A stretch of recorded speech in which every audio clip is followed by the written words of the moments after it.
បើសិនជាបងប្អូនផុសវីដេអូវែងប៉ុន្តែបងប្អូនអត់ចង់កាត់ជាកណាត់ចេញជាវីដេអូខ្លីទេបងប្អូនអាចបិទនៅក្នុងកន្លែងនេះបានហើយ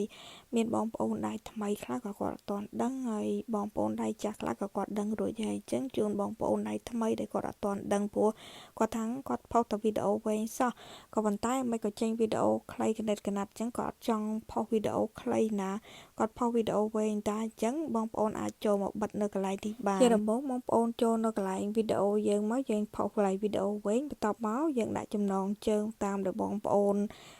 ស្រឡាញ់ថាក្នុងចំណងជើងថាបងប្អូនចង់ដាក់ពីអីចំណងជើងដែលថាយើងផុសពីអីយើងទៅសេបែបនឹងចឹងរួចហើយចាំយើងចូលទៅបិទនៅកន្លែងកម្មវិធីមួយបងប្អូនចូលមកបិទកន្លែងរូបដែលនេះខ្ញុំបានបង្ហាញហ្នឹងគឺ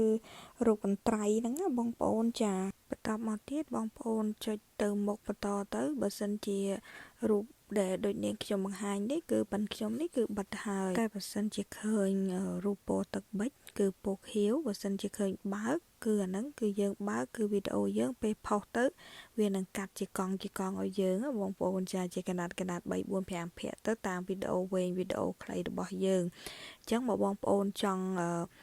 ឲ្យវីដេអូបងប្អូនកាត់ជាភាគបងប្អូនបើកដូចនេះខ្ញុំមកក៏ប៉ុន្តែបើសិនជាបងប្អូនអត់ចង់ឲ្យកាត់ជាភាគអញ្ចឹងទេគឺបងប្អូនបិទ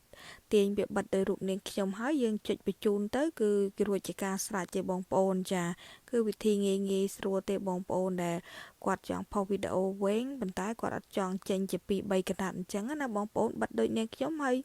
បងប្អូនបញ្ជូនទៅគឺរួចជាការស្រេចទេបងប្អូនអរគុណជំរាប